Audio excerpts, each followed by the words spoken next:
Yes, it's your girl Arisa, and I'm back. I've been recording that ethics series, and I'm not gonna lie, it's a little, out of my comfort zone, because ethics is something you got to take seriously. You can't do all the little fluff, and I can't be like, a little, more real and comfortable with you guys, because it's making me a little bit more stiff, but I'm doing the best I can, and I'm done with that. So the ethics series is out there. It's probably about four or five series episodes. I don't know, whatever you want to call them. Make sure you listen to them when you're in your car and you want to really understand and lock in and understand that ethics. So yes, without further ado, this is another video. We leaving ethics alone. You guys know it. You studied it. You prepared for it. It just is what it is. So your girl just want to do it LCSW vibe style. And since you got that, let's jump into some other topics that you guys have been asking for, wanting, and needing so you can level up and pass that exam. So today, without further ado, we're going to be talking about supervision in social work. Yes, I'm going to talk to you today about how it shows up on the exam, making sure that you ready. Not ready, but ready. Let me hear you say ready. If you in the car with your kids, or you at the dinner table, you cooking and cleaning around the house, everybody should be saying ready.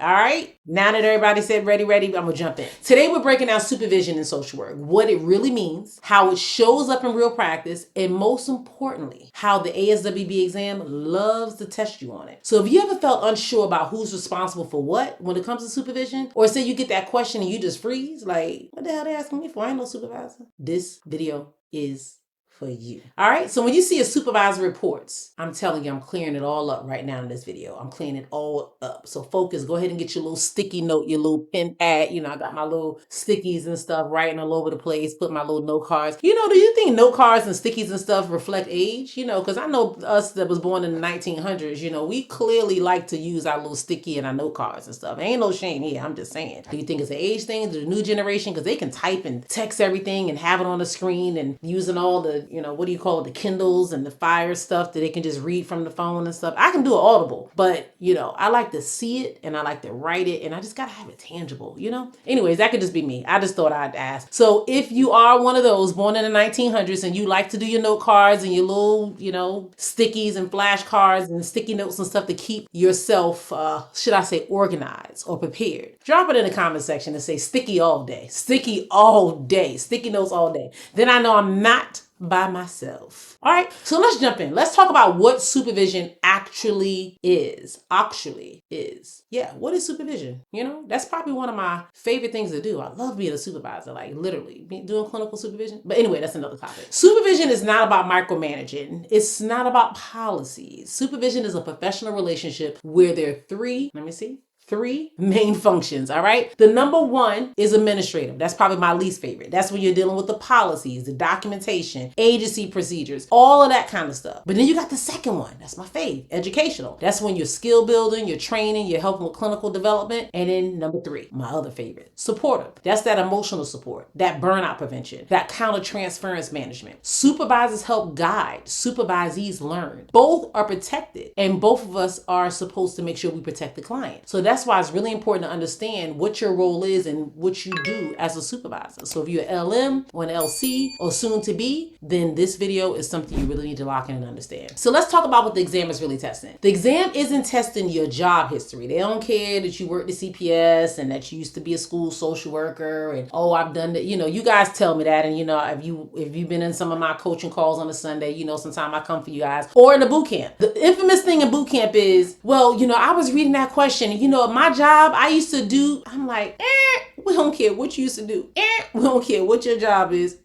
And I'm not being rude, but the exam just really doesn't. ASWB works with social workers. We're all social workers, but we all do something different. So I need you to lock in, guys, and stop bringing up what you did, how long you did it, because they don't care. Let's just pass this exam and use the knowledge that we have to be able to learn how to do it the ASWB way, or should I say the social workers way. So the exam is really testing, let's see, not job history, like I said, but it's testing whether you understand like the roles, the boundaries, and responsibility. That is a key. So when a supervisee brings something to the supervisor, the exam wants to see if you know how to, one, whether you need to address further and see something else should be explored, whether two, you can recognize or understand whether this individual needs more training, three, if it requires some type of consultation, four, what do you actually need to document? And 5, what might be the big E issue, the ethical issue? That is what you need to think about when you're working with your supervisor or supervisee, whoever it is, especially for this exam. Just focus on it for this exam. That's all. Hey guys, real quick, it's your girl. I wanted to stop by and show you I got my merch. Yes, everything is up in action. You guys have been asking for it, so make sure you go to the Shopify store and check it out. Right there, ArizaHillman.shop. Check it out. You get the nice little package in the mail right before the holidays. Look at that. Oh, baby, I'm telling you, I'm rocking this all winter long. And then the summertime come, I already got the request for the tank tops. Your girl is working on it. So make sure you stop by the Shopify store. Right at the bottom of this description, you'll see the store and just go ahead and purchase some merch. See you soon. The exam's top 5 supervision scenarios,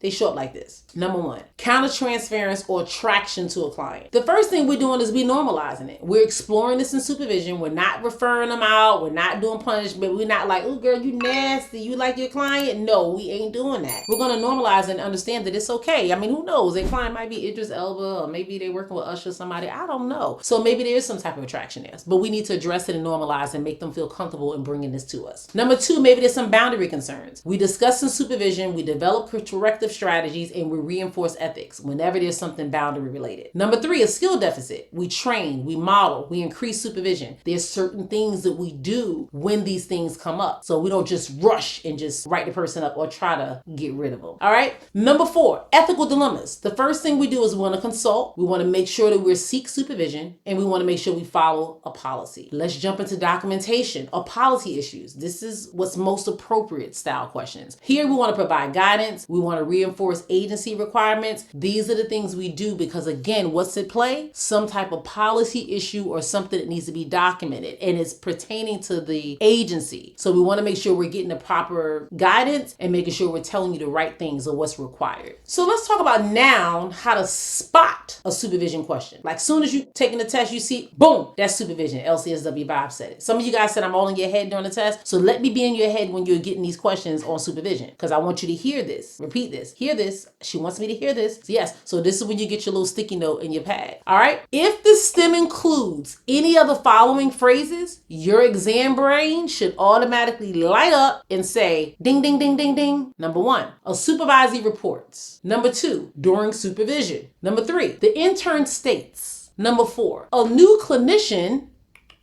And number 5, the supervisor notices. These are letting us know that we got to put on our supervision hat right then and there. That's how you know this is not a treatment question. This is a supervision question. We have to use a supervision lens, not a clinical lens, but a supervision lens. All right. So I built in some practice questions and I want you to kind of help me break them down. We're going to talk about a few of them. The question's going to pop up on the screen right here. So make sure you're looking at the screen. I'm not even sharing my screen. I know my editor's going to do an amazing job and it's just going to pop up. I don't know how they do it, but it's going to pop up and I need you to see the question. All right. Question 1. A supervisee tells the supervisor they feel strong anger toward a client and dread seeing them each week. What is the supervisor's first response? A, reassign the client to another clinician. B, explore the supervisee's emotional response and possible countertransference. C, instruct the supervisee to continue providing services and monitor their reactions. What are we doing? What are we doing? Come on, I can't hear you guys. We're doing this together. Absolutely. The answer is B. We're going to explore the supervisee's emotional response and possible countertransference. You guys are hella smart. Yeah. All right. As you can see, a lot of questions that I'm doing right now are the 3 question options because the test is, the big 2026, or maybe you're taking this in the big 2027 or the 2028. I think my video is still going to be lit in 2030. But it doesn't matter. Whenever you're taking it, just make sure that you're able to recognize and understand that these 3 question options, there ain't no pump. You got to really understand what you're doing because you can't just toss 2 to the side. You got to toss maybe 1 and then struggle between the 2. I don't know. But if you work with me, you're going to have the skill sets. You ain't going to have to struggle to do any of it. All right. So as we said, the correct answer is B. And here it's the emotional activation. It's possible countertransference. It's all in the question stem. So the first thing we want to do is kind of explore. We don't reassign the case. We don't ignore them. We want to explore. That's what supervision is about. It is about awareness and it's about helping our supervisees build a skill. Skill building. Yes. All right, question number 2. A new clinician admits they've been avoiding documentation because they feel overwhelmed and unsure of how to write it correct. What should the supervisor do next? A, should they provide a documentation training and review examples together? B, should they report the clinician to administration? Or C, should they tell the clinician to complete notes immediately? I mean, clearly this is, we know the answer to it, but go ahead. I'm gonna let you guys tell me what the answer is. I'm not gonna jump and just say clearly. I don't want to say it's simple, because what might be simple to me might be hard to you. What might be simple to you might be hard to me. So again, we listen, but we don't judge. So what do you think the answer is? Come on. I knew you knew it. I knew you knew it. Yes, the correct answer is A. Yes, we're going to help them review this thing together and learn. That's what we do. You are the supervisor. Remember? This is pretty much a skill deficit, not a misconduct. So the next question style of what we do next, because it's a next question, if you noticed in it in the STEM, the next thing we do is we educate and we model and we support. Those are the kind of next level things that we do. All right? Let's see if we can fit one more question in. What you guys think? Think we can fit another question in? All right. Hey guys, if you tired of studying alone or second guessing every ASWB question, you need this. Go to chat.lcswvibes.com. Yes, this is the AI tutor for LCSW Vibes, your study partner that never sleeps. Ask it anything and get instant explanations. Practice real ASWB style questions. Get answers with the rationales. Build a personalized study plan and even learn the FMBM method step by step. I'm telling you, people are leveling up faster than ever. If you're tired of spending money on test prep materials and you just need one thing that's going to help you get you to the finish line, this is the investment you need to make. Check it out. Talk to you soon. So supervisee reports their client brought them a gift worth $150.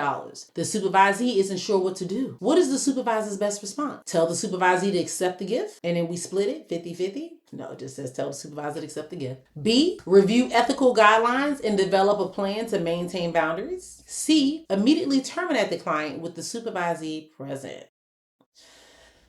One of those just not making no sense, but it's okay. The correct answer is what? You guys got it. Absolutely, it's B, because gift giving equals ethical boundary issues, possible concerns. But sometimes it's okay to get it, but the dead giveaway was $150. $150. What could we do with $150? You could probably say, you know what? Thank you so much. I need to invest in LCSW Vibes course. Oh my goodness, this is amazing. I'm able to pay for half of my test. Even though you might be tempted, don't do it. Don't do it. All right, I'm just joking. You know not to do that. Don't think about what you can do with the $150. We say no, all right? We say no. We not taking money from no clients over here. That is unethical and inappropriate. Sheesh. No, I'm just joking, but some of you guys might take it serious. So I had to say it over and over again. We don't take money from clients, all right? So as you can see, guys, supervision questions are not about the supervisor. They're testing your understanding of ethics, your professional role, your appropriate clinical judgment, and just if you know the different styles and types of supervision. So once you know the patterns and you know how these questions present themselves, they're just easy points on the exam. Seriously, I had someone say, "Oh, my exam was on supervision." That's not possible, baby. I know it's not possible. It's not possible, sweetheart. That's when I went into auntie mode. I'm in that. I guess I'm in that auntie era from what I'm hearing. So I was just like, "No, sweetheart, that's not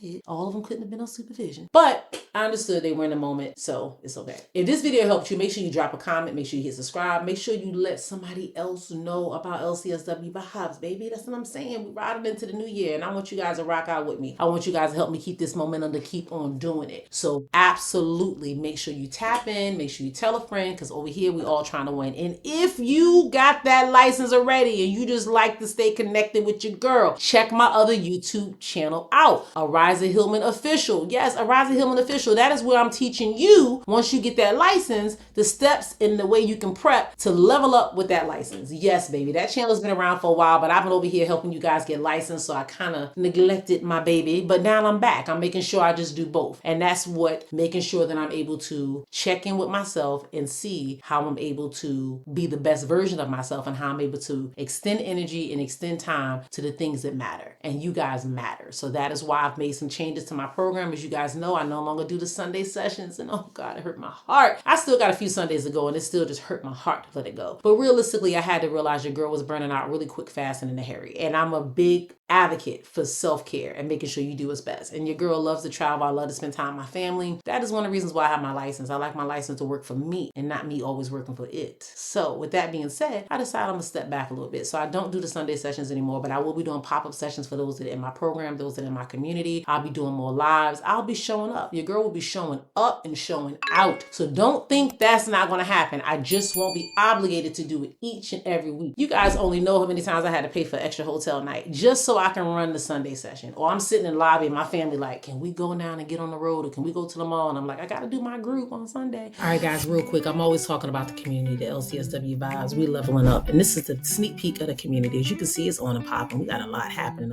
I got ethics over here, human development, or study guides that you guys asked me about on the YouTube channels, all right there. Test questions. You just want to level up and learn and see if you can answer those questions. I'm testing your knowledge. Let me go back to the home screen. If you want to learn more about what services I offer and what other things are there, that is where you go to the learning tabs. We leveling up, so why don't you join so you can level up too. So anyways, so you guys, I appreciate it. For those that rocked out with me, we had an amazing time doing those Sunday sessions. I'm sure I'll see a lot of you showing up in boot camp, because boot camp is where I'm going to give it all I got. That's my energy booster. That is where I see you guys elevating and becoming just next level. I got so many people that passed after taking the boot camp. It's just amazing. I started thinking of like, well, hell, I'm just doing boot camp every day of the week. But that's not humanly possible, because boot camp takes a lot of me. And as you guys know, if you tap into the other channel, you'll know that I have other businesses. So it does take me away from doing those other things that matter equally. All right. So anyways, thanks so much for tapping in with your girl. I hope you appreciate it. If you need some other test taking tools and strategies, make sure you tap into the chat bot. Yes, chat.lcswvibes.com. That is chat.lcswvibes.com. And when you clock in, I'm telling you, this chat bot does it all. I know there's a lot of them out there, but this one is all about the FMBM method. It can teach you, break it down. It can give you questions, reasoning, application style, recall, whatever you need. You need to help you become a DSM master. It can do it. I'm telling you, I have spent so much time training and developing this AI tool since the beginning of time. This is something that I've always wanted, and it's finally come to fruition. So I'm definitely loving how it's helping people scale and get to the next level in their mindset as well as in their test prep strategy. So if you have not tapped in, so many of you guys are like, can I get a free trial? Like $20, y'all. $19.99. That's what the price is now. I don't think we changing it, but it's $19.99. Literally. Just don't go to Starbucks or put down the Mickey D's, because it ain't good for you anyhow. And just purchase the chat box and just sit your behind in the car or in your desk at work and say, yo, give me 5 questions on this, because I've been struggling in this exam section. And then say, better yet, I don't even need any questions. I need you to break it down and tell me why I keep messing up on this exam section. Yes, it can do just that. It can give you a 6-week, a 2-week, a 1-week, a 7-day study plan, no matter what time frame you in. I'm telling you, it is the best $20 you're going to get spent. I have people telling them that, oh, you're 61 proficient in this area, you're 47%. And it's telling you. And then some people still choose to take the test. You know, when they don't pass and they still not, sufficient in that area or efficient, it's one of those two. This video is getting long. But either way, when they don't have enough information to sufficiently pass or get the points as needed, the AI told them, So instead of trying to spend hundreds and hundreds to do private tutoring with myself and one of my coaches, if you got it to do it, absolutely, it's a game changer. And I'm telling you, we 10x better than the AI, because you got us live and we can tap in and work with you in different ways that just a tool cannot. But if you can't afford that investment, this is the next best thing. Either way, I'm trying to make it affordable and accessible to anyone, because I'm telling you, I'm tired of y'all asses giving the board the money. I don't know why y'all keep popping out this $200+ and then meeting with your girl telling me, oh my God, I took the test 6 times and I've done this program, this program, this program, this program, this program, and I stayed within a 5-point deficit or a 10-point deficit. Like, I ain't trying to be funny, but you guys know if you talk to me on the phone, I'm gonna be real with you. Like, that's a problem. Obviously, the common denominator is maybe you and how you're utilizing these tools, or maybe your ability to really see what the tools are able to do, or maybe they just Yankee tools and you just need to get rid of them. Either way, I can help you decide that. Just schedule a call me, your girl gonna tap in, and like I said, somebody on my team, my husband helps me take most of the calls, the majority of the calls. So if you heard of him or spoke to him or he sent you little messages or whatever it is, he's helping tap in and helping me level up and helping y'all level up. He's my biggest cheerleader to keep me going when I'm like, the heck with this, or I'm tired or drained and overwhelmed. So he is tapped in to kind of help me on that level. So he's embraced the concept. He believes in the vision, and he just sees so many people being blessed and able to excel and start their lives and elevate to another level by getting licensed. So that is why he has stopped doing what he was doing for his full-time job, and he works with LCSW Vibes and my other businesses and stuff full-time. So it's amazing to be able to work with your partner, someone that believes and invests in you, time, energy, and everything alike. So I'm just saying that because some of you guys are getting the calls and you're like, oh my God, is really you. Sometimes it might not be me, but you're getting the second best thing. He knows me better than sometimes I know myself. So tap in, do one of those calls with us so we can help you figure out how to win, so you can stop just throwing money up against the wall and trying to figure stuff out that just ain't getting you where you need to get. All right, your girl got you. Thanks so much for leveling up and sitting with me through this video and talking and discussing all this stuff. Some of you guys like the timestamp. I stopped the video, I think about 16 and a half minutes in, and the last 3 minutes was me talking. So those that be in the little chat comment section saying content stopped at 16:36, I would say something, but I'm gonna be nice. All right, you guys have an amazing day. I love you guys. I appreciate you guys, and I look forward to working with you in some capacity. Tap into the boot camp, the community, or something. We got you. LCSW vibe.